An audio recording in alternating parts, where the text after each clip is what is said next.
Análisis y entrevistas. Profundidad con una mirada panorámica. En Línea 1. Muy buenos días a todas y a todos. Estamos en Línea 1, en Radio USACH 94.5 y canal 50.2 de la televisión digital abierta, en este maravilloso día viernes que prepara para nuevamente recuperar energías y volver con todo el entusiasmo. Oye, que estás entusiasta, Alejandro. Siempre. Oiga, además, bueno, el diario USACH, Daniela. Estamos con Daniela Figueroa Videla aquí, listos para empezar las noticias. También en Santiago TV 50.1, Zapping 173, Mundo 522 y todas las redes sociales. Así es, Alejandro Guillén. Saludamos a todos nuestros auditores y auditoras y, por cierto, quienes nos ven a través de las pantallas. Y en un día bastante frío, pero como han señalado, vamos a tener en la tarde un veranito de San Juan. A esta hora tenemos 5 grados, según la Dirección Meteorológica de Chile, 100% de humedad y vamos a alcanzar, eso sí, los 22 durante la tarde. Para el fin de semana, viendo el extendido, baja considerablemente la temperatura, sobre todo mañana, sábado 9, la máxima, solo 14 grados, mínima de 7. Nubosidad parcial durante la jornada del día sábado y el domingo también con nubosidad parcial y 17 la máxima, mínima la 8, menos oscilación térmica. ¿Qué nos dicen las calles de Santiago? Partamos con la gran restricción. Pregunta.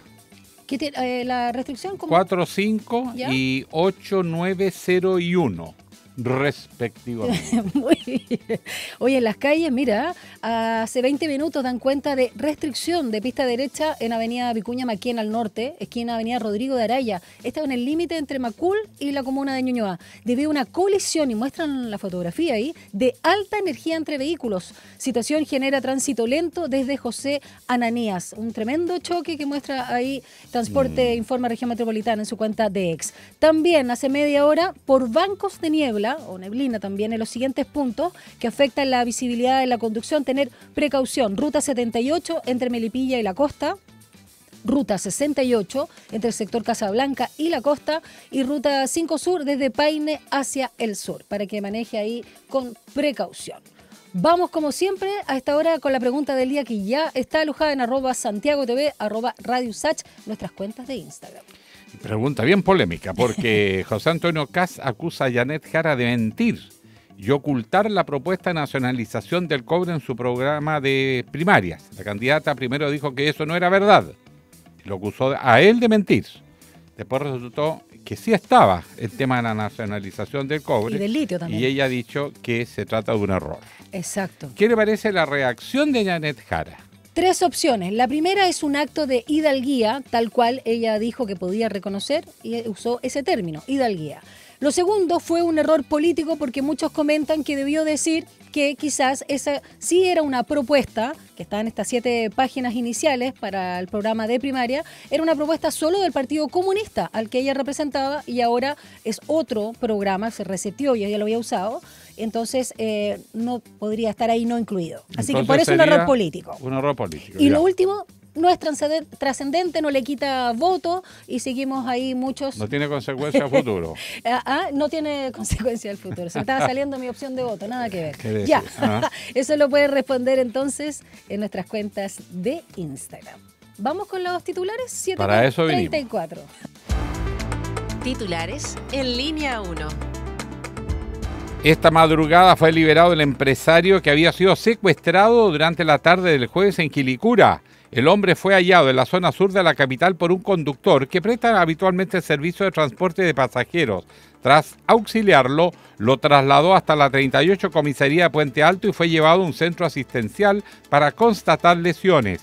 La víctima se encuentra sin daño, según informó la Fiscalía de Equipos de Crimen Organizado y Homicidios, desconociéndose si hubo un pago por su liberación.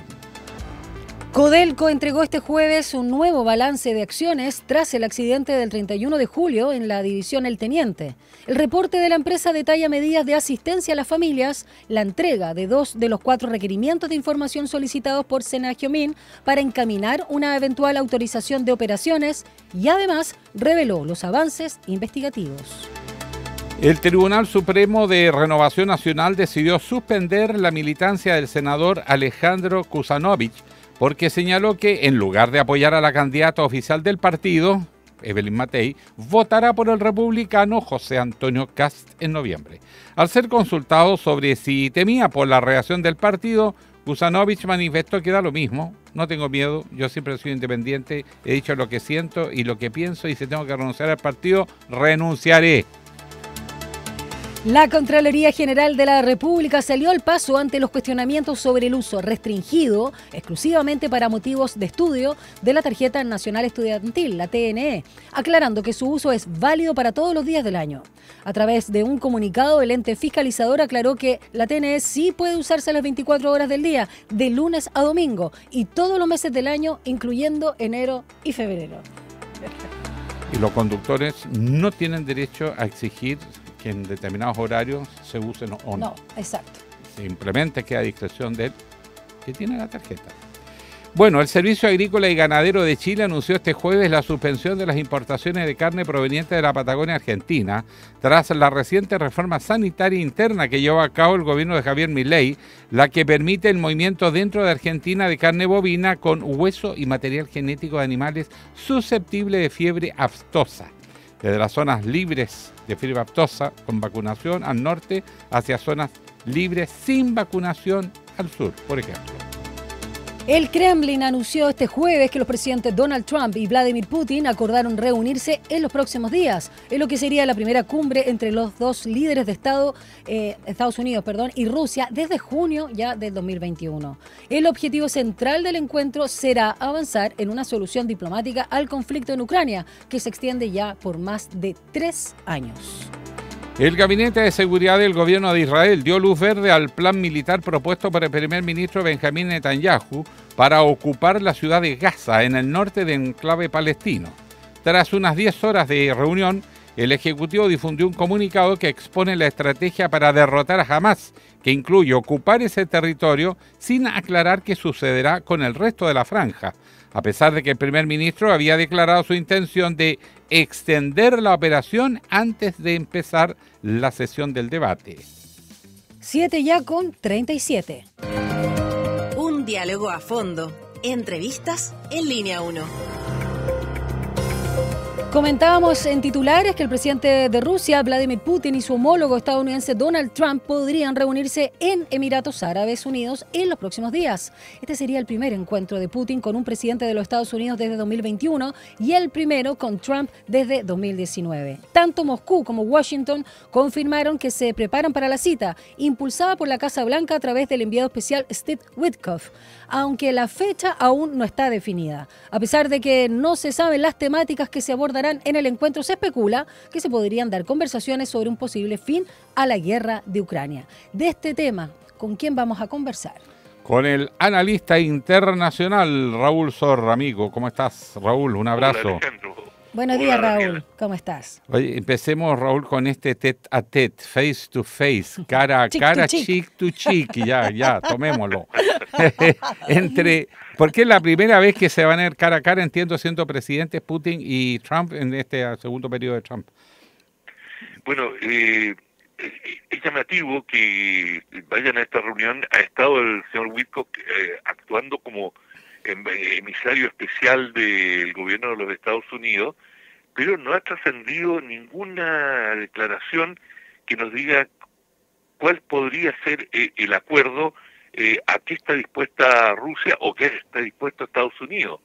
Y lo que llama la atención es esta reunión que cuando tú la realizas al más alto nivel, es decir, van los presidentes, te deja poco espacio para, digamos, lubricar o de alguna manera, si no llegas a un acuerdo, no hay una alternativa, no hay una fase siguiente, es decir, jugaste la carta más importante, estás moviendo el rey.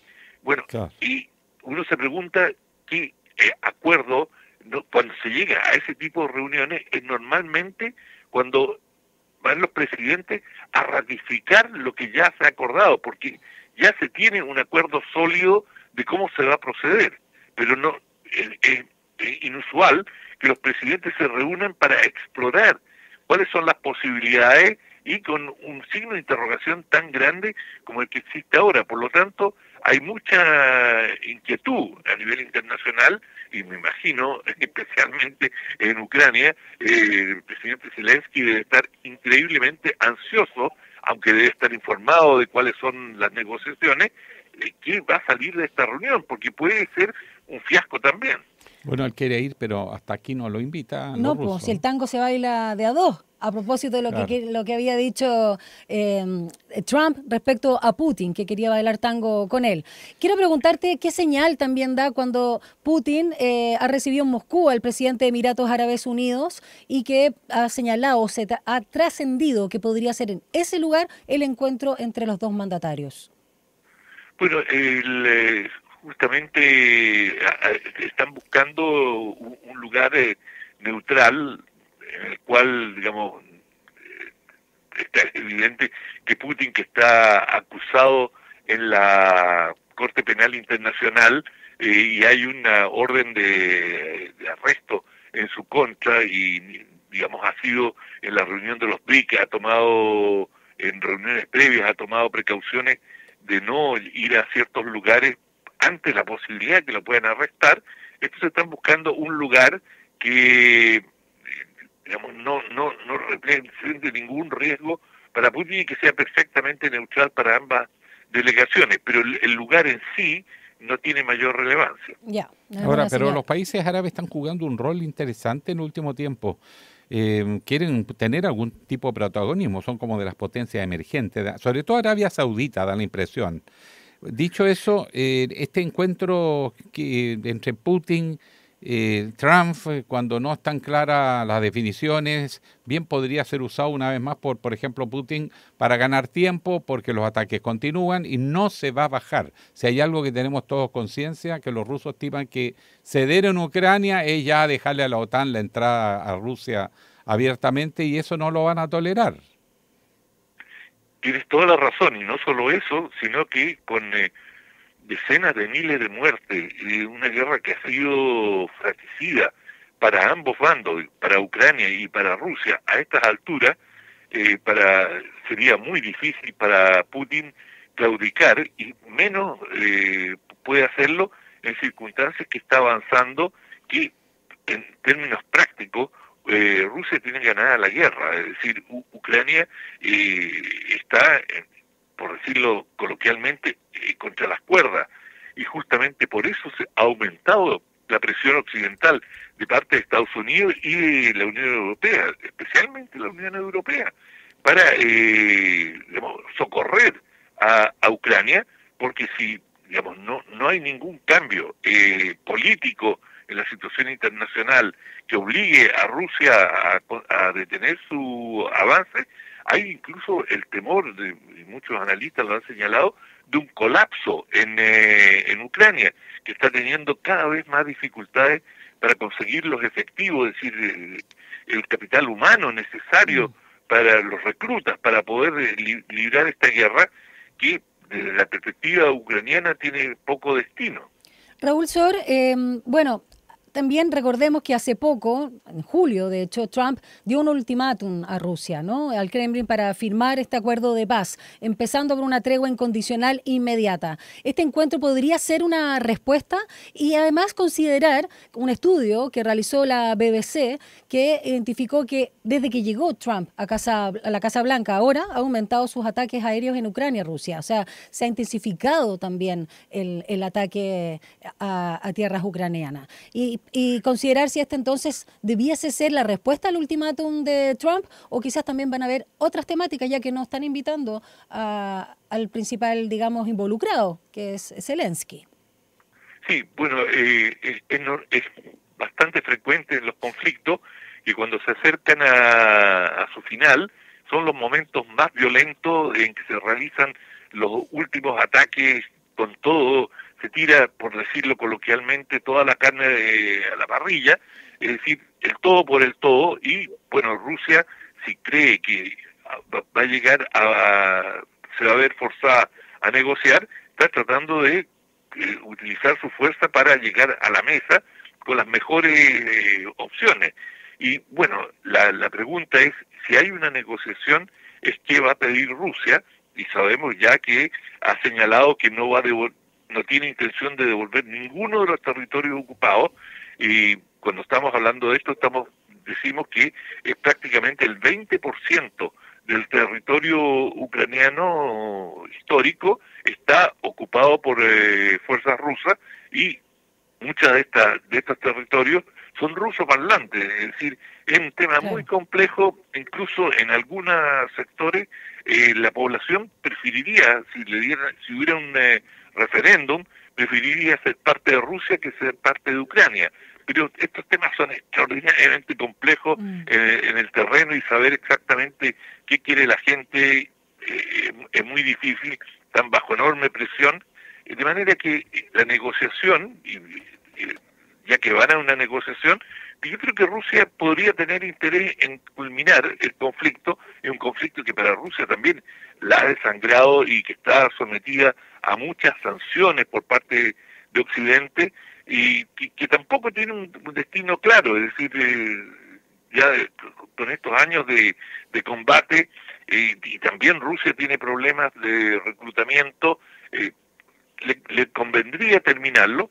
El tema es en qué términos se concluye la guerra, y si Ucrania estaría dispuesta a aceptar la pérdida definitiva de esos territorios, y una condición que tú, Alejandro, mencionaste, la no pertenencia a la Organización del Tratado del Atlántico Norte, la OTAN. Sí. Es decir, una Ucrania neutral en la pugna este-oeste, que en definitiva la deja bastante vulnerable frente a lo que se ha señalado, digamos que Rusia tiene ambiciones expansionistas, y que este podría ser quizás un capítulo de otros conflictos en el futuro.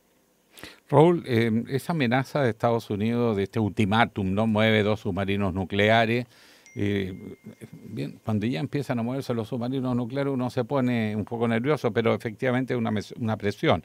Por otro lado, amenazar con aranceles a los rusos a esta altura es difícil, porque casi no tiene relación con Estados Unidos directa, pero está atacando a otros países, por ejemplo a la India. India es curioso porque está a mitad de camino en el BRICS, pero también tiene relaciones con Estados Unidos. ¿Cómo quedan en los países que se podrían ver afectados con, por ejemplo, una subida brusca de aranceles? Alejandro, tú has puesto el dedo en la llaga, ese es un tema crucial, porque India, digamos, ha sido un campo de disputa diplomático internacional, y Estados Unidos ha tratado de atraer a India hasta donde le ha sido posible, en la perspectiva de apartarla del continente asiático y en su confrontación con China. India es un país clave, absolutamente clave en el balance de fuerzas asiático, y ha tenido una relación muy hostil, incluso con choques militares en el pasado con India. Ahora han mejorado un poco las relaciones, pero son relaciones tensas, y el enemigo principal, el adversario principal de Estados Unidos es China, de manera que Estados Unidos ha hecho todo lo posible por desgajar a India de su alianza histórica con Rusia. El grueso del arsenal indio es de origen ruso, y separarla de la alianza ruso-china, que de facto en estos momentos, y tratar de traerla a su esfera. Y bueno, en esa política resulta extraño la confrontación con presidente Narendra Modi, que con una amenaza de aranceles del 50%, que serían catastróficos para India.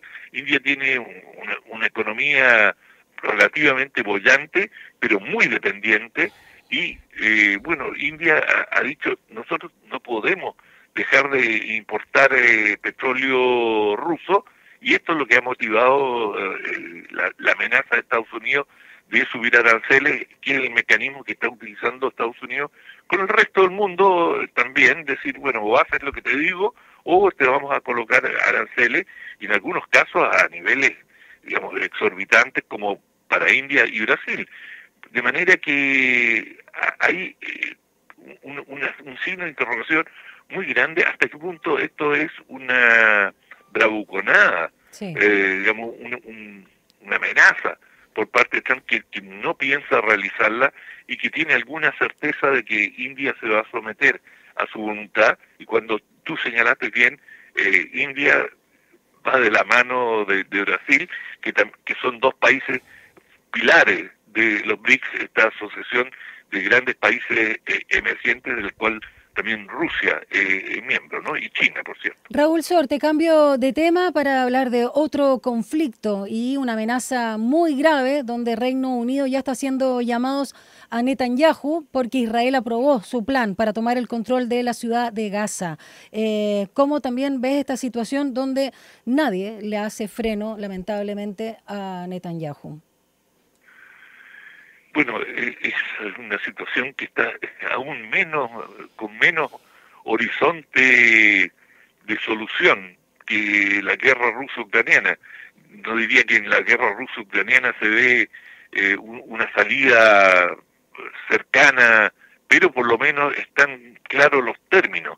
En el caso de Gaza y de la situación palestina, realmente el futuro se ve muy oscuro. Debería decir, el presente es terrible. La situación humanitaria que se vive en la Franja de Gaza y también en Cisjordania es dramática. Hemos visto las imágenes y las narraciones sobre la hambruna generalizada y la muerte de inocentes en forma creciente a lo largo de los últimos meses y digamos, Israel no tiene una salida en el sentido de proponer, o ya sea la creación de un Estado palestino, cosa que el gobierno de Netanyahu ha desechado completamente y ha tomado todas las medidas para impedirlo. Una de ellas es la colonización creciente con más de 200.000 personas en diversos asentamientos en Cisjordania, y la destrucción sistemática de Gaza. Cuando uno ve las imágenes, lo que se está haciendo allí es introducir las topadoras y dinamitar todo lo que se puede dinamitar. Ya quedan pocos edificios en altura y se está aplanando esa región para hacerla inhabitable, que de hecho ya es inhabitable.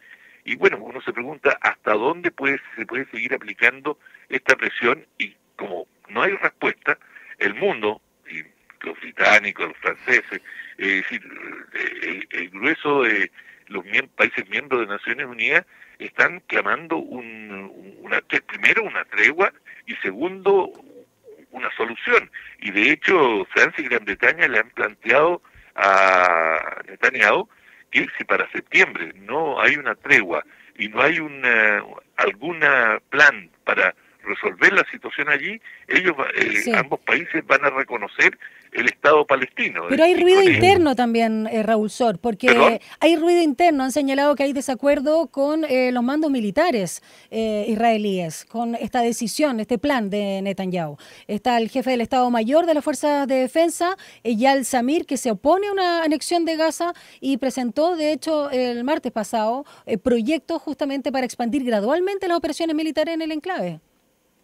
Sí, para el ejército hay que considerar que además el ejército israelí es un ejército de reclutamiento, a diferencia de, por ejemplo, el ejército en Chile, que tiene reservistas. Alejandro es uno de ellos. Los reservistas... Perdón. Oye, Es que pasó piola, pero la verdad que no, Raúl, causó hay risa. dos cosas. Pero espera que termine el punto. Para, Sí, por antes eso... Ah, es de lo mismo, ya, dale. Sí. Reservista. No, ya dale. Reservista. No, y quiero decir que como ejército reservista hay una fatiga muy grande en la población, y también Israel tiene problemas, digamos, de movilizaciones, y normalmente lo que ocurre en los países democráticos desarrollados es que cuando tú tienes problemas en los frentes de combate, eso se traduce en temas políticos. Y el tema político uno lo ve en las manifestaciones que se realizan con cierta regularidad en Tel Aviv, exigiendo la liberación de los rehenes y a la vez el cese de la guerra. La mayoría de las familias que tienen a sus hijos en frentes de combate, quieren que vuelvan a sus casas, y ya no van a volver los mismos jóvenes que partieron, van a volver jóvenes traumatizados, porque Sí. la guerra son máquinas de moler carne, es decir, no Sí. solamente... hay Tanto heridas matan niños, físicas, algo les pasará en la cabeza. tú lo has dicho. Oye, Raúl, bueno, no puedo no pensar en la imagen de Roma contra Cartago cuando destruyen Cartago y la destruyeron de manera que no se pudiera recuperar, gran competidor de Roma por el Mediterráneo. Pero en el caso de ahora, los tiempos, claramente Israel lo que busca es la anexión. Y me llama la atención la respuesta más de Europa y de países como Canadá, Nueva Zelanda, qué sé yo, que están hablando de un apoyo a un Estado de palestino, en circunstancias que son aliados de Estados Unidos, y Estados Unidos ya los amenazó. A Canadá le dijo: le voy a subir los aranceles. ¿Hasta dónde esta actitud de Europa y de algunos países autónomos que eran de la esfera de Estados Unidos realmente están decididos y envalentonados? ¿Qué los motiva? Mira, yo creo que los motiva una situación sin salida, en la cual uno no, y yo personalmente no entiendo cuál es el plan final de Estados Unidos. Si uno considera las palabras de Trump, que si bien habla en forma muy espontánea, por decirlo diplomáticamente, es decir, sin que tenga una consecuencia o un plan claro de qué significa lo que está diciendo, o a qué nos conduce, su declaración sobre convertir la Franja de Gaza en una riviera, es decir, en un lugar de turismo donde va a instalar hoteles y básicamente va a evacuar la población palestina para construir este enclave. Y después, bueno, ya veremos qué hacemos con esa población. Es decir, tú te preguntas qué hay en la cabeza, qué plan, quién diseñó esta idea. Y naturalmente Netanyahu, cuando escuchó esto, fue música a sus oídos. Dijo: sí, claro, eso es lo que tenemos que hacer, un enclave y dar una nueva situación, crear una nueva situación en Gaza.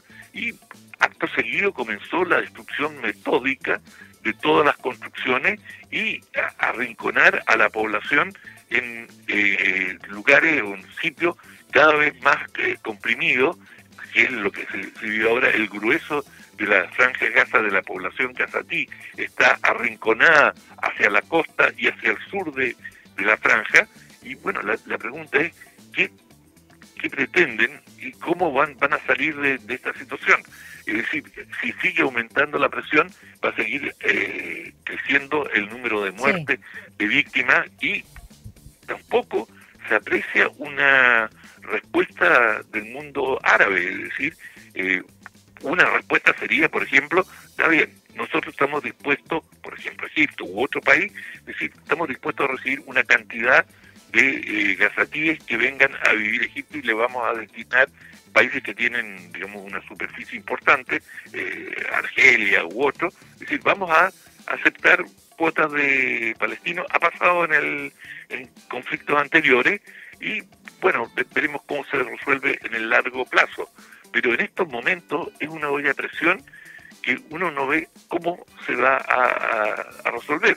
Y una posible resolución, en definitiva, podría ser un cambio de régimen en Israel, es decir, que se colapsara la alianza que sostiene al gobierno israelí, que se separaran los sectores los sectores más fanáticos, ultra religiosos, y que diera lugar a un nuevo gobierno que con un enfoque diferente en cuanto al tema palestino.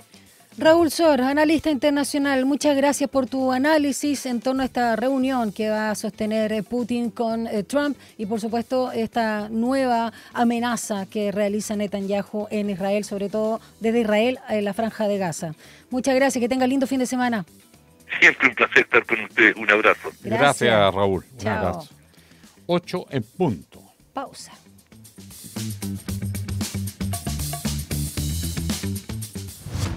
Una breve pausa y ya regresa Línea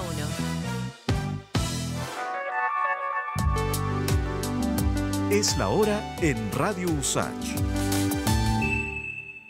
8 de la mañana, en punto. Minbu presenta Historias de Barrio. Esta es una de las tantas veces que Pedro y Carlos entrenaron juntos en la Villa Panamericana. Dale, Pedrito, de aquí te haces viral para TikTok. Si estáis hablando con el próximo medallista olímpico, cada vez más cerca de la cima. Obvio, de Villa Panamericana para el mundo. Sí, oigan, muy deportista y todo, pero acuérdense de entrenar para los 7 también, po. Ya vamos. El condominio de Pedro y Carlos también es parte de los proyectos entregados durante este periodo. Infórmate y postula en www.minbu.cl. Ministerio de Vivienda y Urbanismo. Gobierno de Chile. Nueva temporada, nuevas voces. La comunidad estudiantil usachina llega recargada en un nuevo ciclo de protagonistas. Todos los domingos de 18 a 20 horas en Radio Usach. Intereses, pasiones y lo que mueve a las y los estudiantes en un formato lúdico. Protagonistas, nuevas voces, está de regreso.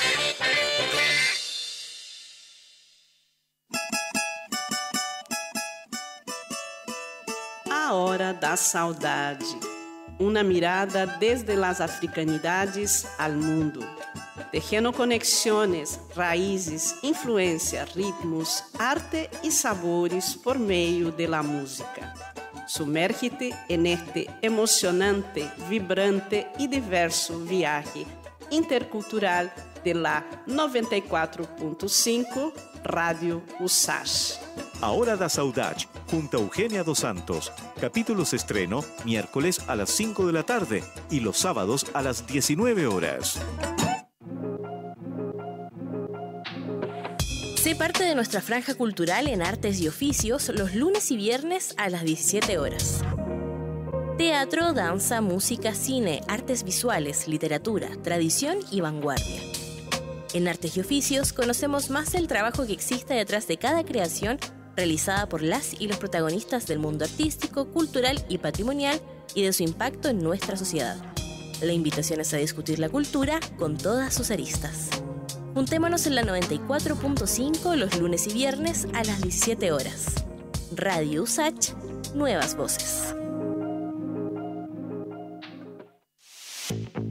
Este 2025 te invitamos a Somos Expertas, Nuestra Voz.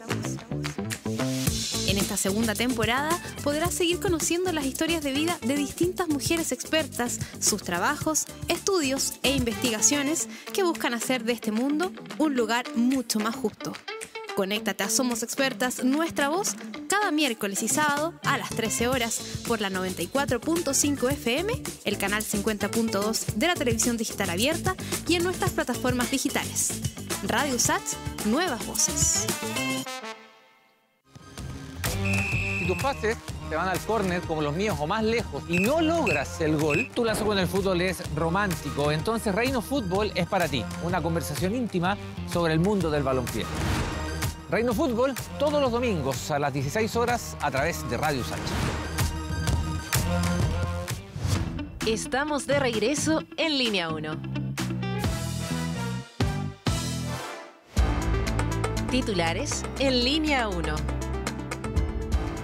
Este jueves, más de 500 funcionarios de Carabineros y la PDI realizaron un operativo nacional simultáneo en todas las regiones de Chile, denominado Ronda de Intervención Focalizada, que pone el foco, valga la redundancia, en prevenir delitos, detener prófugos y detectar migrantes en situación irregular. La estrategia busca incrementar la percepción de seguridad ciudadana mediante controles vehiculares, fiscalizaciones e investigaciones en terreno, con prioridad en zonas de mayor criminalidad. No me salía. Ya salió. Ya salió. La madrugada de este viernes fue liberado el empresario que había sido secuestrado la tarde del jueves en Quilicura. El hombre fue hallado en la zona sur de la capital por un conductor que presta servicios habituales de transporte de pasajeros. Luego de auxiliarlo, lo trasladó hasta la 38 Comisaría Puente Alto y de allí fue llevado a un centro asistencial para constatar lesiones. La víctima se encuentra aparentemente sin daños físicos, según informó la Fiscalía de Equipos de Crimen Organizado y Homicidios, desconociéndose, sin embargo, si hubo o no un pago por su liberación. Codelco entregó este jueves un nuevo balance de acciones tras el accidente del 31 de julio en la división El Teniente. El reporte de la empresa detalla medidas de asistencia a las familias, la entrega de 2 de los 4 requerimientos de información solicitados por Senagiomín para encaminar una eventual autorización de operaciones y además reveló los avances investigativos. La Contraloría General de la República salió al paso ante los cuestionamientos sobre el uso restringido exclusivamente para motivos de estudio de la Tarjeta Nacional Estudiantil. Aclaró que su uso es válido para todos los días del año, a través de un comunicado.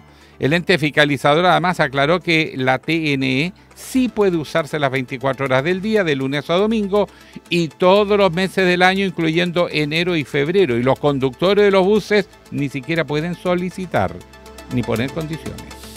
De manera preventiva, la empresa Colgate retiró del mercado la pasta de dientes Total Clean Mint, crema dental anticaries con flúor. Esto en el marco de una alerta del Instituto de Salud Pública que abarcó a 3 empresas que comercializan 19 pastas de dientes en nuestro país, ya que estas poseen un componente, el fluoruro de estaño, que podría generar daños en la boca.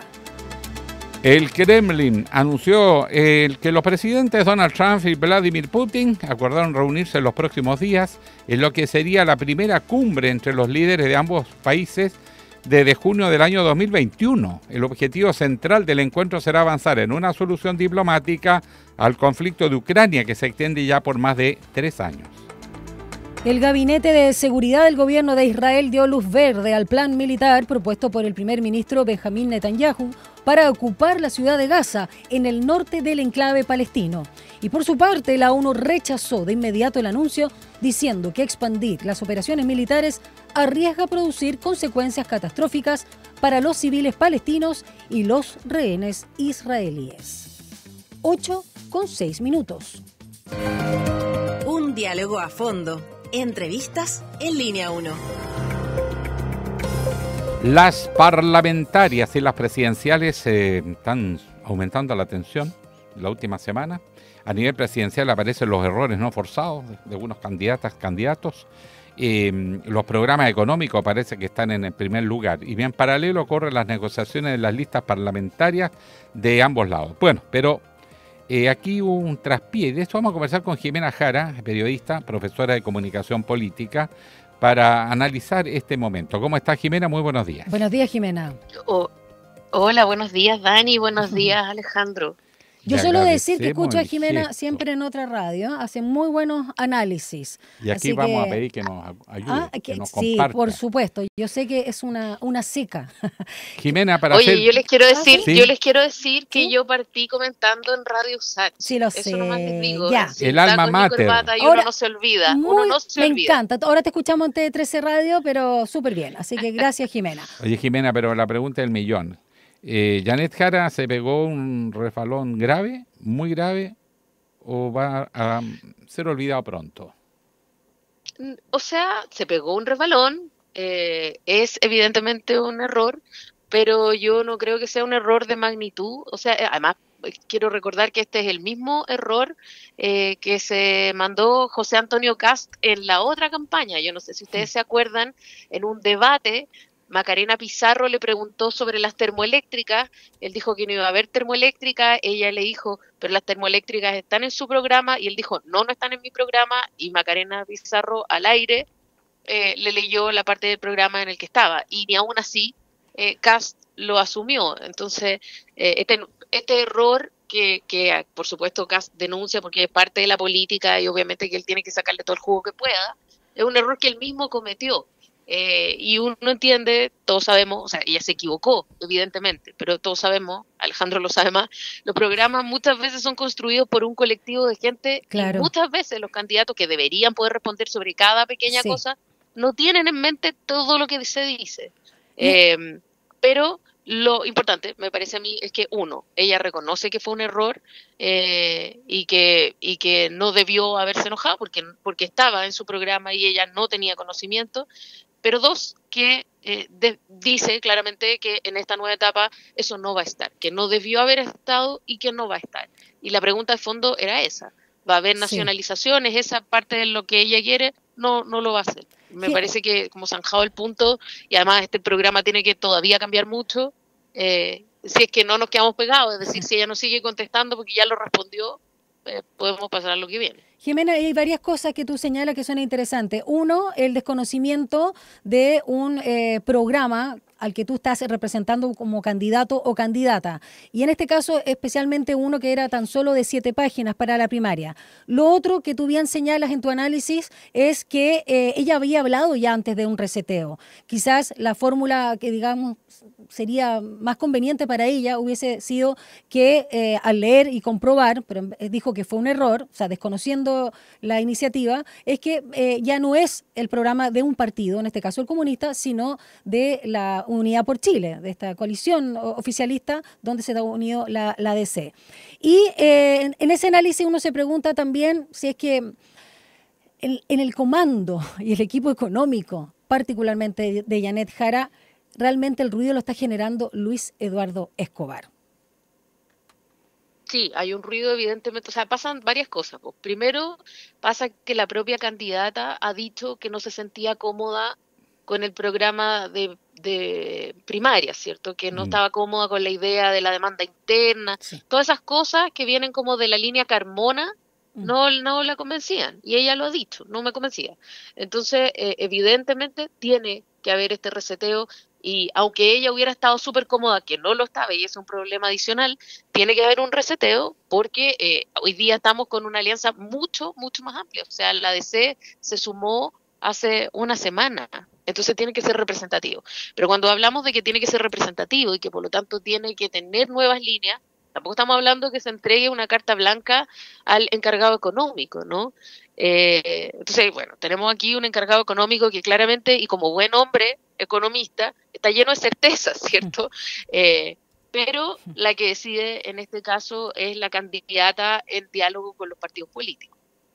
Ahora, la relación con los partidos en la parte programática adquiere cada vez más fuerza en la parte económica. Primero porque el país no está creciendo y hay una convicción generalizada de que hay que volver a crecer para financiar unas políticas públicas, los otros para acumular capital, cada uno tendrá su objetivo. Pero lo cierto es que el país tiene que crecer y las perspectivas son difíciles más con el mundo como está. En este escenario, los economistas están hablando mucho, pero no conocen la parte política. Salvo, bueno, yo diría Osvaldo Rosales, que tiene esas dos capacidades, claramente hay otros que están hablando que no, porque no miden el impacto político de las cosas que dicen y están tensionando a la candidata que se ve enfrentada. Tenía que cambiar el programa, cosa que ella está disponible porque ella entiende más que nadie, pero también la tensionan con su propio partido, que ve con cierta preocupación que el programa que va a salir no es el programa del partido. Entonces llevan la candidata, pero no tienen la hegemonía en la coalición. Ahí hay una tensión que se alimenta más de dentro que de afuera. Tienes razón, sí, tienes razón, Alejandro, efectivamente, y la diferencia que hay entre, por ejemplo, las bases militantes comunistas, que todavía tienen una línea bien jaduista, por decirlo de alguna manera, es difícil congeniarla con la idea de esta candidata, que es una candidata más moderna, es una candidata más moderada, y esta era una problemática que ya se veía cuando el PC, estando en el gobierno, tenía estas dos líneas, una que era más propia de la gente que estaba en el gobierno y otra que es más propia de los jerarcas antiguos del partido, ¿cierto? Entonces, el Partido Comunista está muy tensionado frente a sus propios militantes, y ahí hay una disputa que el resto de la alianza no puede zanjar por el comunismo. Y es una disputa que, sobre todo, si Janet Jara no gana, probablemente va a decantar de manera muy crítica. Pero hoy día la prioridad está en, creo yo, respaldar a su propia candidata. Y esa es una decisión que el Partido Comunista parece no terminar de tomar todavía, porque a cada momento uno tiene la sensación de que le ponen palo al puente y le ponen piedra en el camino, de manera que ella no puede seguir avanzando fluidamente y tiene que estar permanentemente respondiéndole a su partido junto con tratar de avanzar en un proyecto de unidad. Eso es realmente muy difícil lo que se le está pidiendo a esa candidata. Jimena, hablemos ahora también de lo que está sucediendo en la construcción de la lista parlamentaria desde el oficialismo. Ya bajaron este número sobre los 400 para los 183 cupos que hay para la Cámara de Diputados, por ejemplo, y es impresionante la cantidad que exigen los distintos partidos. Ya que estábamos hablando del Partido Comunista, son 30 cupos. El Partido Socialista, que tengo entendido también al que tú perteneces, Jimena, 30 cupos, sí. Lo mismo que el PPD. Y otros también se pasan ahí de rosca, ¿no? Y preguntar ahí cómo están las conversaciones, cuando además el Frente Amplio, que también es uno de los que más pide, está con cupos relacionados con figuras, digamos, outsider, ¿no? Estamos hablando de Elisa Loncón, que también ya mostró su interés, y Gustavo Gatica. ¿Qué está pasando ahí con las negociaciones cuando los más chicos están alegando que no se puede eso de, ¿cómo es el mandato? El que tiene mantiene. Sí, porque la correlación de fuerza hoy día es distinta. Claro. Es más débil la centro izquierda de lo que fue en las últimas elecciones. Claro. Es cierto que como la lógica de que el que tiene mantiene se está rompiendo, pero también pasa, como ayer escuchaba a Javier Sajuria, un analista como parlamentario de política en el mundo, y decía como también se está rompiendo la tendencia de que el incumbente tiende a ser reelecto. Entonces, esta idea de que era más fácil llevar a un incumbente, porque esto no era bondad, no era el derecho al cargo, tenía que ver con que alguien que ya estaba instalado tenía más facilidad para ser reelecto. Punto. Además puede hacer campaña ejerciendo el cargo. Claro. Entonces, esa facilidad ya no existe, ya no está. La gente tiende a preferir un voto alternado hoy día. Entonces, la idea de que el que tiene mantiene también se pone en entredicho, ¿no? Dicho eso, la audacia es de todos los partidos, porque todos los partidos están llevando una cantidad muy inflada de cupos que quisieran, pero quedan todavía varios días, quedan como casi 10 días, quedan 8 días, para que todos los partidos moderen sus expectativas, que no hay otra posibilidad, unos más, otros menos. Los chicos dicen, es increíble la cantidad de cupos que quiere el Frente Amplio. El Frente Amplio dice, perdón, pero nosotros no queremos ni el doble de lo que tenemos, como grupos como el Frente Regionalista Verde Social está súper inflado respecto de la cantidad de cargos que hoy día está eligiendo. Entonces, hoy día lo que tiene que ocurrir es que todos están llevando un número en torno al cual están negociando, ¿cierto? Pero todo eso tiene que bajar, y va a bajar, creo yo, por conveniencia propia, porque hoy día a ninguno le conviene ir solo. ¿Y cuál es la correlación de fuerza frente a un posible gobierno de Kast? Porque hay que ser realista, también es súper jodido. De hecho, un paréntesis, Javier Sajuria, el doctor en ciencia política que tú mencionas, justamente participó en Animales Políticos, ahí con Matamala y Belolio, y el podcast se llama ¿Y si gana Kast? O sea, ese ya es como un escenario que se está asentando. A propósito de Kast, vamos al cuadro de la derecha. Eso. Es verdad que Kaiser está de adorno más para distraer la atención y hacer que aparezca más moderado Kast. Yo no sé si lo pensó así, yo no sé si él se pensó a sí mismo como un adorno, ¿no? Pero qué bien le ha hecho a Kast para poder aparecer como un estadista, ¿cierto? Porque en las elecciones pasadas José Antonio Kast era como el delirante un poco, estaba muy extremo, y esta vez Johannes Kaiser le ha servido muchísimo para aparecer como moderado, como centrista y tratar de cultivar esta idea de estadista que ha pasado por cerrar la boca básicamente en torno a las cosas que realmente él cree. Entonces ha opinado poco sobre las mujeres, ha opinado poco sobre derechos humanos, casi no ha dicho Pinochet, y ha tenido mucho cuidado de que todo lo que él diga tenga que ver con dos grandes temas. 1, crecimiento económico. 2, seguridad. Fuera de eso, no ha hablado más y no se ha salido del libreto. ¿Y qué pasa con Matei, que ahora va a los debates tan calladita, tan moderada? Pero va con PowerPoint. Claro, y con PowerPoint y con para Excel, no meter los pies. La verdad que la que era hace pocos meses atrás la casi segura presidenta de Chile, hoy día parece desinflándose todos los días, ya no sabemos si va a tercera o cuarta. ¿Qué pasa con Matei y su nuevo posicionamiento de la chica buena que va al centro? Es Evelyn, ya no es Matei, es Evelyn. uno no sabe si la que comete errores es Evelyn o es Matei, es verdad. Pero claro, ella ha tenido muchos cambios de giro durante la campaña, ha pasado de ser como cuando ella era punta de lanza, cuando estaba primera en la línea, digamos, ella estaba muy audaz, estaba muy interpeladora, y esa fuerza obviamente la fue perdiendo a partir de sus propios errores. Que ella tiende a ser súper impulsiva, a equivocarse, pero hoy día tiene un problema mayor, creo, y que no es culpa de ella, que es lo que han hecho los empresarios, que a mí me parece bien vergonzoso y increíble, ¿no? Cuando ella trata de interpelar a José Antonio Kast hace una semana, ella estaba diciendo que iba a querellarse por la campaña asquerosa de bots en su contra. Sí. Y salen los financistas básicamente a decirle, o se ponen de acuerdo, nosotros no ponemos plata, y a condicionarla. Entonces, bueno, ahí uno sabe quién tiene la sartén por el mango, y eso, creo yo, la debilita muchísimo, porque hasta ahora uno tenía la sensación de que si bien ella era medio ingobernable y bastante impredecible, había un grupo, una alianza política que estaba sustentándola. Pero en una semana ocurrieron dos cosas que a mí me parecen graves para ella. Una, que salieron los financistas a decirle nosotros mandamos aquí, lo cual es bien poco fino. Y dos, que salen sus propios parlamentarios a descolgarse públicamente. Sí. Y eso también la debilita.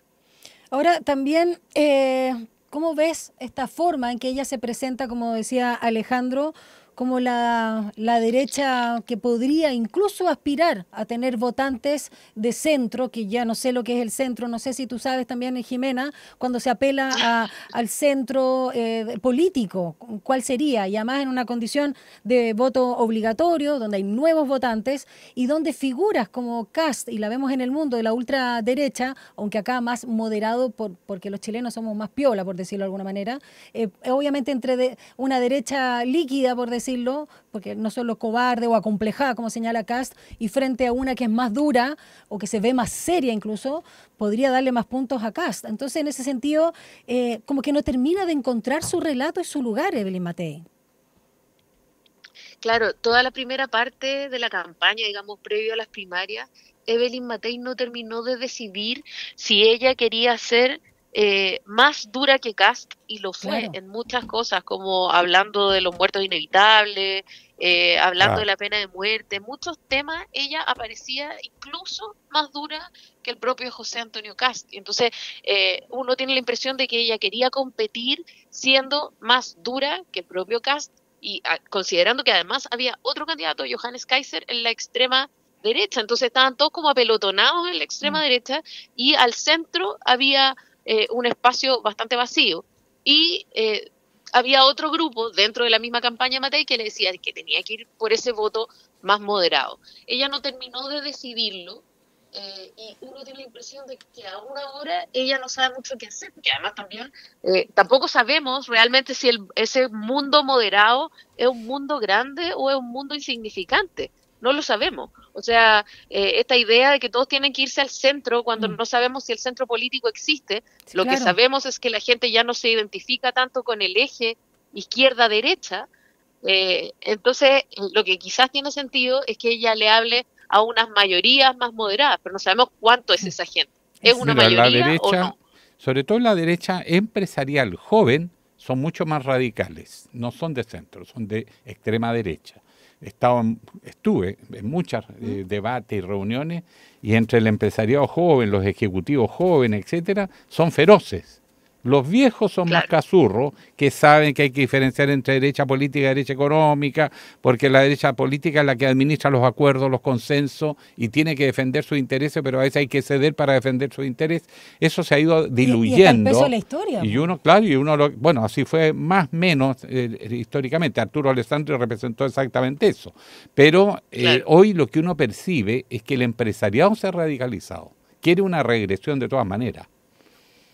El empresario grande, pues, no los chicos ni los pymes que están a tres patadas con el águila.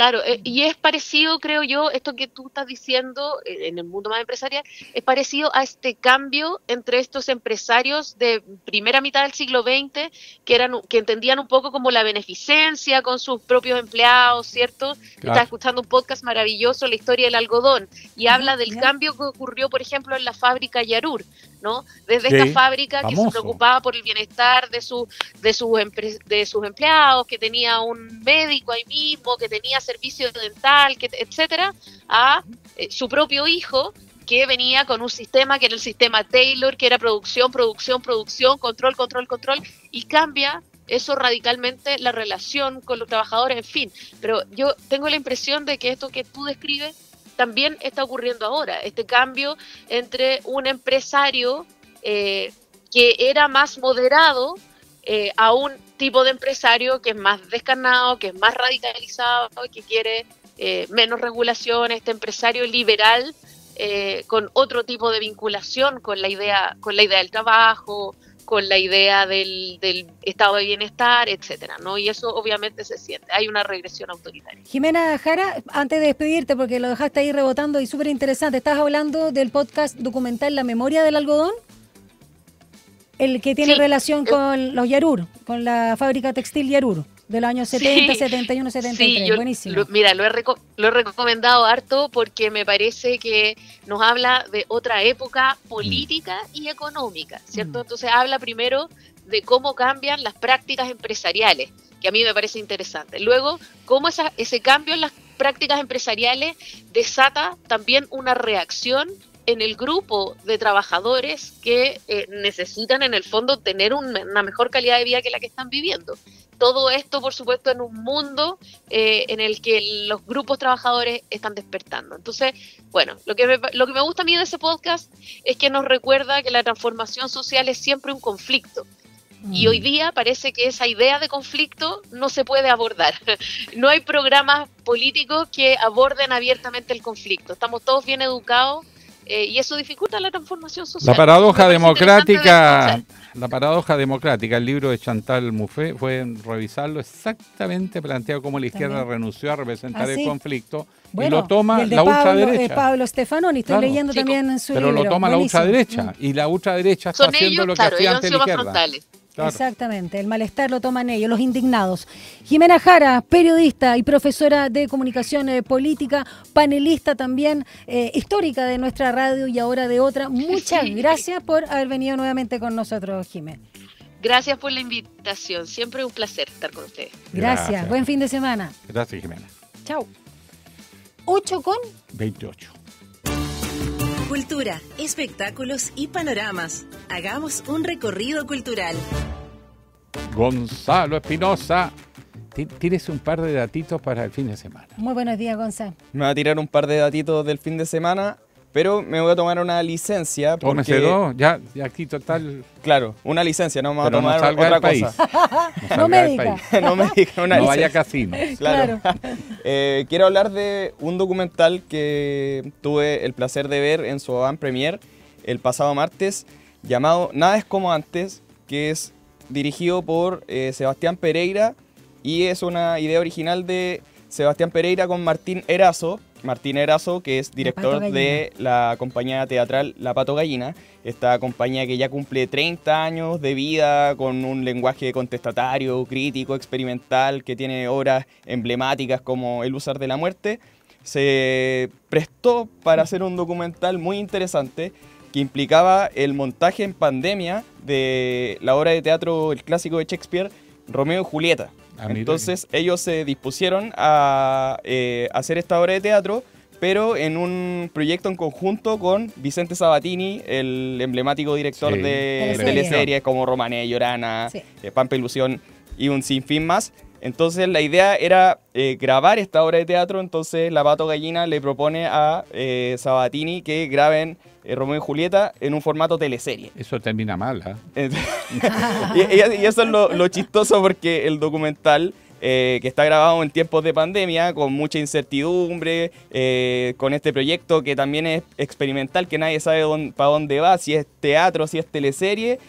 En verdad el documental es súper caótico, está lleno de humor, Uno no sabe si hay cosas que son ficcionadas, si son reales, así que en verdad yo lo encontré bastante bueno y recomiendo ir a verlo. ¿En qué plataforma? ¿Están plataformas o en cine? Lo están estrenando ¿En ahora cine? mismo. Ya. Sí, por ejemplo, hay una función mañana en el Seina, buenísimo, centro me cultural que encanta. está en el Instituto Nacional, a las 19 horas, que es una función con Cineforo. Entonces es interesante porque también se puede conversar con los protagonistas, con el director ahí presente, y hay un sinfín de funciones en Matucana 100 hasta el 24 de agosto, y el resto de las funciones las pueden ver en miradoc.cl. Ahí están por ciudad incluso, porque se está estrenando en distintas ciudades del país. Y nuestra compañera Paula Altamirano, en su programa Artes y Oficio, va a estar conversando, de hecho, hoy viernes con, no sé con quién exactamente, me imagino que Martín Erazo de La Pato Gallina. No sé Claro, si, no sé si si es con él. Martín Erazo o con Sebastián O Pereira. exacto, pero va a estar ahí justamente hablando de este tema en profundidad. Buenísimo. Sí, qué 5 de la tarde. 5 de la tarde ahí para que escuchen Artes y Oficios. Y bueno, este fin de semana se celebra el Día del Niño. Tu día. Tu día. No, yo Ah, ya- viene Sebastián Pereira, gracias Yo al ya Caino. soy un Sebastián Pereira, confirmado. Eso, exacto. En Arte y Oficio a las 5. Y bueno, este ¿Te fin vas de a celebrar semana... el Día del Niño, o no? Yo yo ya no soy un Lo niño. celebran, Yo ya lo no soy un celebran. niño. Yo soy un adulto, un periodista adulto. Y hay un sinfín de panoramas gratuitos a los que pueden ir los padres y madres junto a sus hijos. Por ejemplo, el sábado 9 de agosto hay un show familiar gratuito que se llama Lola Escultura en el Parque O'Higgins, donde va a tocar la banda Tikiti Clip. Lo dije bien, Muy Tikiti bien. Clip. Y se va a presentar de manera gratuita en el sector de las fondas a las 12 horas. Va a haber también ferias de artesanía, distintas cosas chilenas, y pueden ir a disfrutar ahí también. También en Providencia, el mismo 9 de agosto, va a haber un show de glitter y sorpresas, donde va a tocar la banda infantil Otra, y va a estar presente la actriz Elisa Zulueta. Eso empieza simpática ella. a las 11 y es hasta las 13 horas, y va a ser en el Jardín de las Artes, ubicado en Avenida Nueva Providencia, 1995, esquina Pedro de Valdivia. Es gratuito, pero es con cupos limitados. Y también en La Florida, el domingo 10 de agosto, a las 17 horas, va a estar presentándose la banda Cantando Aprendo a Hablar en Senco, La Florida, ubicado en Vicuña Ese es un Maquena, clásico. Oriente. Cantando Aprendo a Hablar, sí, muy bueno, Mi muy hijo, bueno. Mi hijo también tenía discos de ella. Oye, ¿Sí? ¿te parece Sí. que está hablando del Parque O'Higgins? Y justamente en el sector donde se hacen la ramada, ¿Sí? hay un museo acuático. ¿En serio? Sí, muy bonito para ir con niños. Claro que si son muy chiquititos, no alcanzan a ver, hay que tomarlo en brazos y sale con un dolor de espalda que te explico. Ya, Pero es lo hice muy por bonito. experiencia. Termina con tendinitis. Sí, eso es lo menos. Bueno, para que vayan No preparados. me hables de eso, de tendinitis. estoy chueca ya. Ya, y ¿puedes repetir solamente el nombre del documental, querido Gonza? Nada es como antes. Nada es como antes. Bueno, Nada es como hombre, antes, Eso sí. aplica mucho. Es verdad. Aplica mucho, muy cada transversal. año que Es verdad pasa que nada es como es antes. menos como Nada antes. como antes. Es una gran verdad, una Ya. certeza. Muchas gracias, Gonzalo Espinosa. Te esperamos nuevamente ya con la agenda en un ratito más y el resultado de la pregunta del día. Uy, aprovechemos de repetir. recordar la pregunta del día. Vamos a y repetir la tema pregunta que del día. también abordamos recién con nuestra invitada, la periodista y analista política Jimena Jara. Bueno, la pregunta del día dice más o menos así. Kast acusó a Janet Jara de mentir y ocultar la propuesta de nacionalización del cobre en su programa de primarias. Y la candidata admitió que se trató de un error y que lo van a corregir. Y le preguntamos a nuestro público en pregunta alojada en nuestras redes sociales de Radio Sachi Santiago TV, ¿qué les parece esta situación? Dice las alternativas. ¿Es un acto de hidalguía? ¿Fue un error político? ¿O no es trascendente? Así que todavía pueden votar para ver qué ¿Dónde? opina la gente. En las redes sociales de Radio Sachi Santiago TV. Exacto. Muchas gracias, Gonza. Vamos a una pausa cuando son las 8:33 y no sube demasiado la temperatura porque hay tan solo 5,6 grados a esta hora. A abrigarse. Eso. Vamos y regresamos.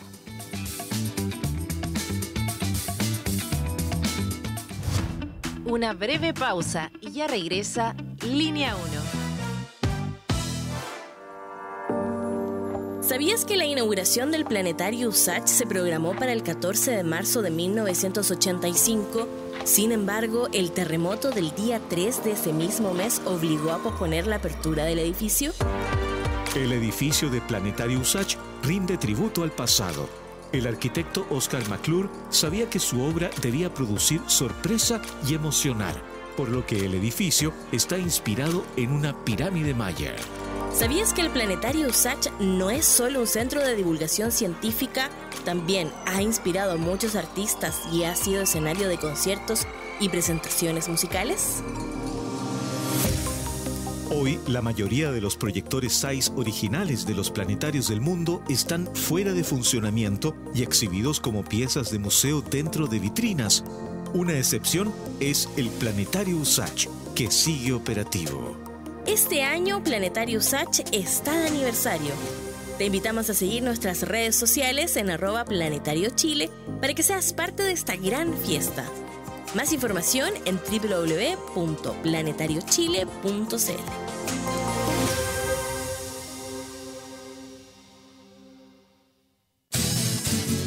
Todos los días a las 12 en punto te invitamos a hacer un recorrido por los sonidos más profundos de nuestro país. El alma nacional. La trova, el canto de raíz, folclore y fusión que unen generaciones. Y cada viernes con música en vivo en las sesiones de El Alma. El Alma Nacional. Justo al mediodía, un encuentro diario con la música chilena por la 94.5 FM Radio USACH y en el 50.2 de la televisión digital abierta.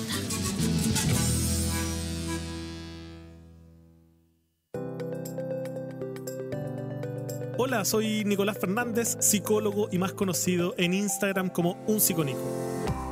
Te invito a escuchar Estado de Ánimo, un programa donde hablaremos de salud mental en serio, sin tecnicismos ni frases vacías, junto a interesantes panelistas. Desde la contingencia nacional, las relaciones, el cansancio cotidiano y esas emociones que no siempre sabemos nombrar. Porque cuando Chile piensa, ¿cómo se siente? Estado de Ánimo en Radio USACH, todos los martes a la 1 de la tarde, para hablar, pensar y sobre todo acompañarnos. Radio USACH, nuevas voces, nuevas formas de escucharnos. Cada domingo a la 1 de la tarde, una reunión imperdible con esas melodías y canciones que dejaron una huella en nuestras vidas. No quiero soñar 1000 veces más. Nada se pierde, todo se transforma. Te invitamos a viajar en el tiempo por los más diversos ritmos y géneros musicales junto a Ecos del Ayer. Música para recordar. Ecos del Ayer. No lo olvides, Ecos del Ayer, cada domingo a la 1 de la tarde por Radio USACH. Nuevas voces.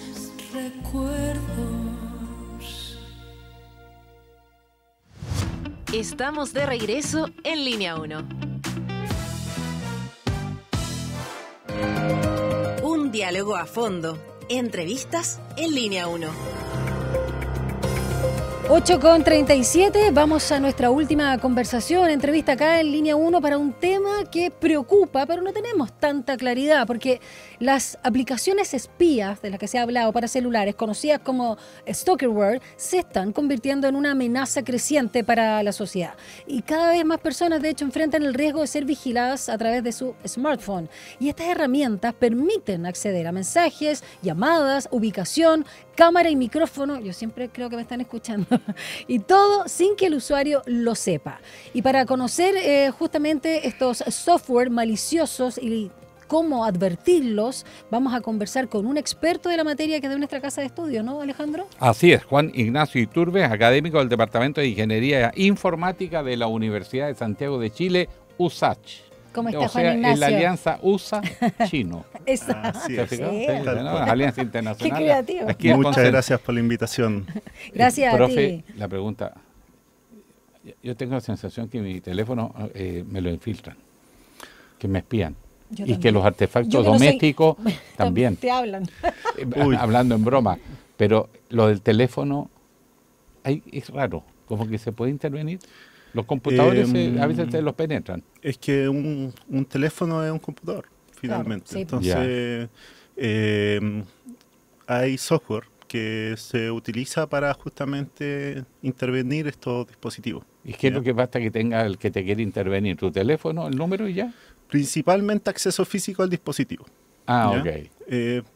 Y que ojalá el dispositivo no tenga tantas barreras de entrada, ¿ya? Ojalá, no sé, pues una password fácil, un PIN que sea fácil de adivinar. Con eso ya el atacante, entre comillas, puede intervenir el dispositivo con estos software. Juan Ignacio, este término gringo, ¿no? Stalker Word se refiere a estos programas espías, ¿no? Que están instalados de forma oculta en los dispositivos, obviamente sin consentimiento. Ahora, no es solo para personas de alto interés público, como podría serlo Alejandro Guillé. También es como para... No, si eres todavía. Y para personas común y corriente porque obtienen datos, se pueden hacer amenazas. Ya vamos a hablar de todas las implicancias. Pero preguntarte algo que es muy como prosaico. Uno de repente, a mí me ha pasado muchas veces, no sé cuán consciente estoy de mi historial, pero ahora te estoy hablando con alguien sobre X tema, que aparece como nuevo en mí. Y el celular cuando lo abro me da un montón de cosas relacionadas con eso. ¿Eso es porque están escuchando mi conversación o qué? A ver, sobre todo venta de productos. En general uno tiene que mirar siempre, se supone, los términos y condiciones de las aplicaciones cuando uno las acepta, las instala. Claro, siempre yo creo que es un hecho que no están escuchando por un tema claro, uno empieza a hablar de un tema y en el celular inmediatamente te empieza a mostrar mucha publicidad al respecto. Exacto. Claro. Entonces, impresionante. Computador igual.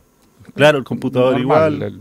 Entonces, yo creo que, claro, ahí hay que tener cuidado con las aplicaciones que uno tiene instaladas en el dispositivo. ¿Qué hay que fijarse entonces? ¿Cuáles instalaciones son las más complicadas, las más riesgosas? Generalmente las aplicaciones que uno instala fuera de la tienda de dispositivo, porque, bueno, aquí hay dos distribuidores grandes que son tanto Apple y como Google, con sus dos sistemas operativos, el Android y el iOS.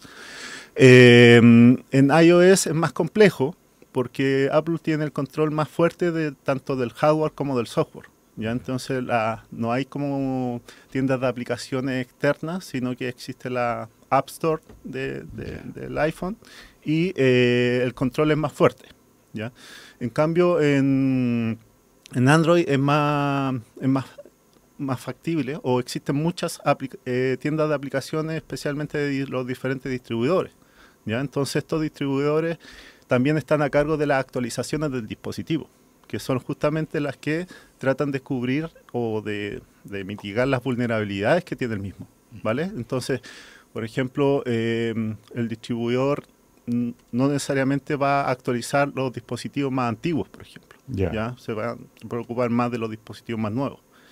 En cambio, claro, hay que fijarse bien de si mi dispositivo aún tiene soporte y lo están actualizando para evitar que estas aplicaciones se aprovechen de dichas vulnerabilidades, ¿vale? Sin embargo, estas aplicaciones uno las instala, bueno, en los dispositivos Android, por ejemplo, uno puede indicarle que quiero instalar aplicaciones desde terceros, desde fuera de la tienda de aplicaciones. Hay una opción que uno puede habilitar y uno puede instalar cualquier aplicación. Y especialmente estas aplicaciones son las más peligrosas, que pueden traer un montón de solicitudes de permisos adicionales para aplicar en el dispositivo. Acceso al GPS, acceso al micrófono, acceso a la cámara. Y uno no lo va a notar a primera vista. Rastrear. Claro, el GPS. El GPS, claro. Claro, uno no lo nota porque justamente estas aplicaciones tratan de pasar desapercibidas para poder enviar la información, por ejemplo, a la nube, ¿ya? Y así el tercero pueda descargar esa aplicación e enterarse de todo lo que uno está haciendo. Entonces, claro, ahí la recomendación es, insisto, no instalar aplicaciones de terceros desconocidas y mantener el dispositivo actualizado, ojalá con barreras de entrada, una buena contraseña, ojalá autenticación en 2 pasos, que son las típicas que uno debería aplicar tanto en su vida laboral como en particular. Juan Ignacio, cuando se habla también de la seguridad de los navegadores, ¿es verdad que, por ejemplo, Safari es más seguro que Chrome o que otros y que está asociado obviamente a un sistema operativo? Sí, es que los navegadores, claro, se supone que los navegadores todos traen sus medidas de seguridad, ¿ya?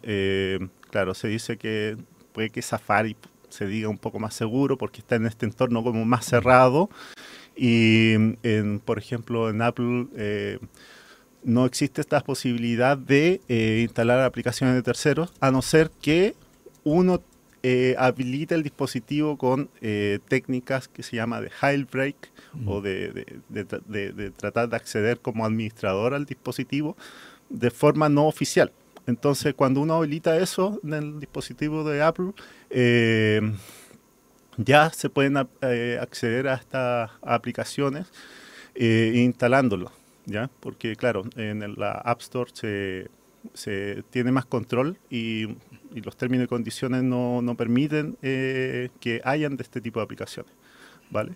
Entonces, claro, al estar estos navegadores en un entorno más cerrado, probablemente se pueda que sea más seguro, pero yo sé que, por ejemplo, navegadores como Google Chrome, el Firefox, tienen sus medidas propias de seguridad, tienen sus programas de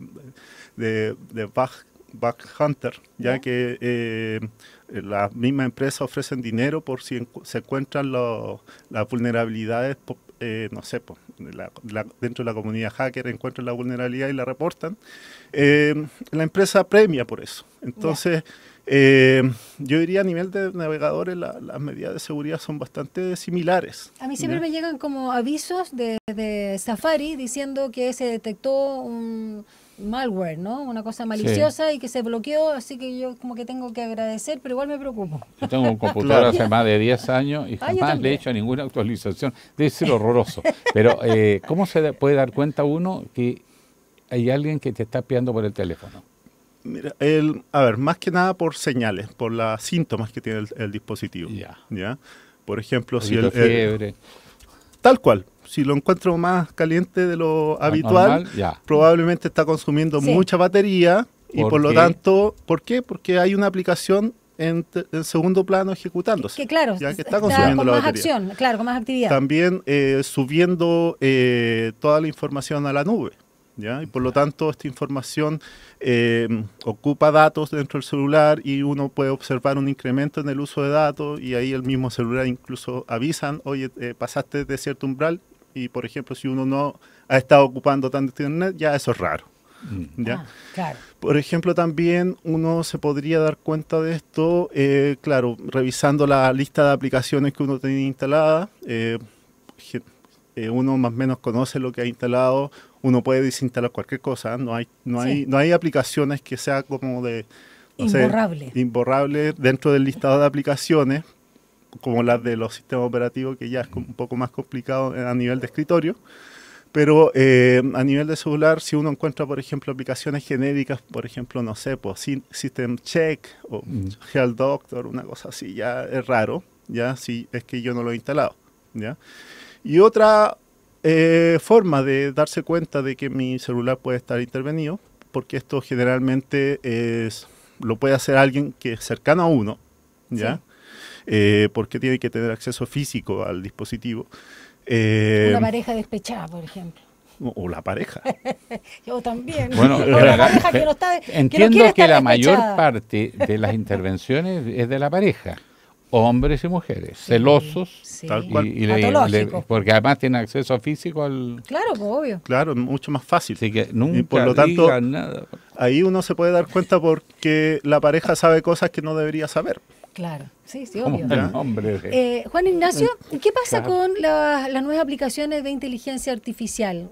¿Corren las mismas reglas o las mismas vulnerabilidades para la seguridad o son más peligrosas aún?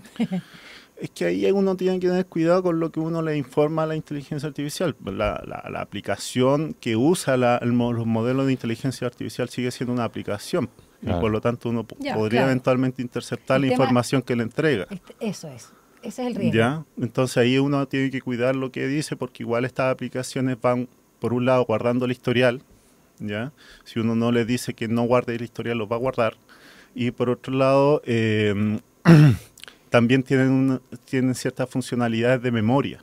Entonces la misma inteligencia artificial, dependiendo de cuál, va guardando en algunos momentos ciertas cosas que para la inteligencia artificial les parece importante. Entonces, por esas dos vías puede haber información que puede ser como privada, que pudiese ser accesible por un tercero con acceso físico al celular. ¿Uno puede llevar, el celular a alguien para que te lo revise, para ver si te están espiando o no? ¿Así con un servicio técnico? Mira, ¿Un experto como tú? Sí, yo creo que sí, pero uno tiene que ser de confianza, que tenga buena... Sí, lo mismo. No la señora, ni el marido, ni la novia, ni el novio. Nieto, porque los nietos pescan el celular y mandan cosas que uno no sabe. Mi nieto les manda a ustedes. A línea 1. A línea 1. Mira, fotografía de la casa de Alejandro Guillé y tiene que haber sido el nieto. Porque nos matamos de la risa el fin de semana cuando recibimos esas imágenes. Espero que la imagen no haya sido comprometedora. Pero estaba el nieto. Es una esquina del mueble. Ya. Sí. Oye, Juan Ignacio, yo quiero hacerte una última consulta así como para respecto a la pregunta, sí, perdón. Lo mejor ahí es restaurar de fábrica el celular, porque ahí ya se vuelve a hacer el celular y se borran todas las aplicaciones. Pero tiene que tener el respaldo igual. Claro, uno tiene que tener respaldo de todo para hacer la restauración y cuidado con las aplicaciones bancarias que son las más difíciles de reinstalar. Y lo otro, ojo, porque claro, esto se puede dar en un contexto de violencia intrafamiliar, por lo tanto, esto, el acceso, acceder al celular, extraer información, son delitos. ¿Ya? Por supuesto. Hay legislación actualizada de delito informático en Chile y por lo tanto es importante ver si es que yo voy a hacer una denuncia, tener pruebas para poder demostrarlo. Entonces, desinstalarla directamente puede que no sea la mejor solución en algunos casos. Y pegarle al celular, decir que fue tu nieto que lo destruyó, tampoco es la solución. Igual puedes rescatar un los nieto, datos. ¿cómo va a destruir un niño chico? Va a destruir o el hijo, no me acuerdo. No, qué era, y parece manejaba camioneta, porque el diputado ese que dijo que el nieto le había reventó. destruido, claro, y le había pasado la rueda de la camioneta por arriba, y el niño Búnker, de 3 años ya manejaba. Un tractor, no sé qué cosa. Bueno, en fin, ya, ¿qué le vamos a hacer? Bueno, muchas gracias. Un consejo. ¿Sí? Cuando uno va a la farmacia, ¿ya? pides tu medicamento y te piden tu cédula. Sí, pues. Cuando vas al supermercado, te piden la cédula. Donde vas, te piden la cédula para hacerte rebaje, qué sé yo. Te pueden filtrar con esa información, hacerte algún tipo de algoritmo que te permita llegar a tu secreto de salud indirectamente, por ejemplo. Ahí, a ver... el tema del carnet de identidad es complejo porque muchas veces para recuperar contraseñas se pide el número de identificación que está dentro del carnet o para crear nuevas contraseñas o acceder a nuevos servicios. Y eso incluso está ligado con la clave única que ese es otro tema, otro experto. Otro en privacidad de tema de manejo de datos. Muchas gracias, Juan Ignacio Iturbe, académico del Departamento de Ingeniería Informática de la USACH. ¿Primera vez en la radio o había estado antes? No, ya había estado antes. Sí, muchas gracias por venir con nosotros. Es sandía calada. Gracias, todo un experto. Un abrazo, profesor. Muchas gracias igualmente. Chao. Y 8:52, vamos a una breve editorial de Alejandro Guillé. Un análisis profundo y con contexto. Llegamos a Estación Editorial. Con bombos y platillos se ha anunciado por el ministro de Seguridad Pública, Luis Cordero, que en estos momentos se está realizando un operativo en todas las regiones del país, donde están participando funcionarios y carabineros de la Policía de Investigaciones y que están buscando detener a personas que están siendo buscadas por la justicia o quienes hayan ingresado al país de forma irregular. Ese es como que el foco principal, ¿no? Son dos grupos. Y lo dice en bombo y platillo, el despliegue y lo anuncia. Bueno, yo quiero decirle que esto tiene un gran impacto. Y lo dice el ministro, esto para que la gente vea con la policía está en las calles. Para que sientan menos el miedo, claro, la percepción. Pero también lo ven los delincuentes. Claro. Entonces... Cuando se trata de operaciones de inteligencia, lo primero es la reserva, el secreto, el golpe inesperado. Cuando tú anuncias por cadena nacional, pierde cuidado que las cucarachas se esconden. ¿Qué hacemos los periodistas? Prendemos la luz para que salgan las cucarachas, como decía un gran periodista cuyo apellido es bonito eso. Polaco, no me acuerdo cómo era. Para que salgan no sé ya. Bueno, quiero decirle que eso que se está haciendo es más para la tele. Lo que nosotros necesitamos en Chile no es tanto efecto mediático. Es cierto que la gente, si ve a los militares en las calles, ve a los carabineros, va a sentir un poco de alivio, pero es transitorio. Pero al igual, las encuestas revelan que nosotros tenemos mayor percepción de inseguridad de la que dice la data dura, los relatos. No es que no haya inseguridad, hay mayor, porque no estábamos acostumbrados, por lo que sea. Y no digo yo, no estoy diciendo que esto es la solución, pero sí hay un desfase, ¿cómo se llama cuando es un espacio estos que usan los estadistas? ¿Estadístico? No, sí, sí, pero es una palabra gringa, ya se me olvidó. Pero que finalmente es mucho mayor la percepción de inseguridad que la inseguridad misma. Entonces eso también nos ayuda en salud mental, al menos. Por eso, ¿no? Claro, que una cosa es el efecto mediático, de darte la sensación de tranquilidad, pero créeme que el crimen organizado tiene detectado internamente en los organismos policiales todas estas operaciones. Por eso que se ha peleado tanto, por ejemplo, el secreto bancario. Porque si el equipo de investigadores, que tiene que ser siempre chico y súper controlado y muy bien seleccionado, además adiestrado, tiene que ser gente especial, que va a realizar estas operaciones y manda a pedir al juez que autorice, ahí mismo se perdió el secreto y los afectados tienen la información. Por eso la importancia de la reserva que tú señalas. Por ejemplo, cuando se ataca el crimen organizado o delitos de este tipo, se necesita recurrir a legislaciones especiales y mientras no se destrabe en el Congreso la posibilidad de seguir la pista del dinero. Segundo, no se realicen esto de manera sorpresiva. No funciona. Aquí, en el barrio Meix, se hizo un operativo. Ya están todos dateados. Ya. ¿De dónde? Desde los propios organismos públicos. Tenemos que ir a la agenda porque faltan 5 minutos ya, Alejandro, para las 9 de la mañana. Las noticias que marcarán la jornada. Ahora, la agenda del día. Gonza again. Hola de nuevo. Ahora sí, hola. Bienvenido. Bueno, vamos con la agenda del día.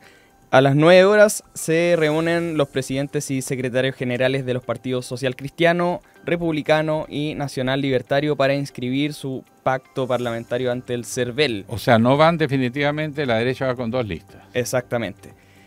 Tal vez hay un pacto por omisión, quién sabe. A las 11:30 horas, una noticia también relevante, Jorge Vilches, jefe de epidemiología, y Valentina Pino, coordinadora de la campaña de invierno del Ministerio de Salud, entregan un nuevo informe de virus respiratorios, porque sincicial, ¿no? Claro, es muy importante esto porque se ha registrado un aumento en la ocupación de camas críticas pediátricas en los hospitales en los últimos días. Y una noticia cortita, a las 8 de la mañana el INE publicó en su sitio web el IPC de julio, que tuvo una variación mensual del 0,9%. Esto impulsado por, digamos, los ítems de vivienda y servicios básicos. Ya sabemos que subió la luz, y alimentos y bebidas no alcohólicas que subieron un 0,9%. Harto, ¿eh? Sí, así es. A ver si me alcanza el tiempo, que hoy día, un 8 de agosto, en 1969, se sacaron la foto los Beatles en Abbey Road. Así que cruzando ahí la calle. Fue un 8 de agosto, no tenía todavía idea. está en la calle. Les cuento, que la franjita, porque estaba marcado el piso, la corrieron unos metros por razones de seguridad. ¿En serio? En su momento. Para que pasaran los vehículos. Así que si usted pasa por ahí, no era ahí no exactamente donde pisaron el está un cuarteto poquito de más Liverpool. hacia la esquina. Perfecto. Mira, gran dato, Alejandro. Pero mataste toda la fantasía de la gente que se va a sacar No, la foto. camine 2 metros más hacia la esquina, capaz que la atropelle. Lleve un tarrito de pintura y hágalo usted mismo. Hágalo usted mismo, sí. Ya, vamos con los resultados de la pregunta del día, Gonza. Así es. Bueno, Kast acusó a Janet Jara de mentir y ocultar la propuesta de nacionalización del cobre en su programa de primarias, y la candidata admitió que se trató de un error y que lo va a corregir. Le preguntamos a nuestro público qué le parece esta situación, y un 19% sostuvo que es un acto de hidalguía por parte de Janet Jara este reconocimiento, un 39% señaló que es un error político, y un 42% manifestó que esto no es trascendente. Mira, o sea, igual el error político tuvo lo suyo. No, pues es un error político. Sí. Ahora, que sea trascendente, las Finalmente, respuestas no son claro, necesariamente únicas. Sí. Se combina. Exacto. Oiga, lo que sí es trascendente ¿Es el programa de Rodrigo Alcaíno? Sí. Bien. Yo sí, yo pensé que era la sí. reunión de pauta que vamos a sostener ahora. Opípara. Lo pensó, una reunión de pauta opípara. Yo solo pienso en mi trabajo. Muy lindo. Ya viene entonces Rodrigo Alcaíno con Enlace USACH y nosotros hasta el lunes aquí el equipo en pleno. Falta solamente nuestro editor Hugo García y nuestros radiocontroladores, porque tenemos varios, porque se pelean por estar a esta hora de la mañana acá. Le encanta madrugar a todos. Le encanta. Sí. Así que hasta el lunes a las 7:30, que tengan precioso fin de semana. Chao. Chau. Chau, lindo.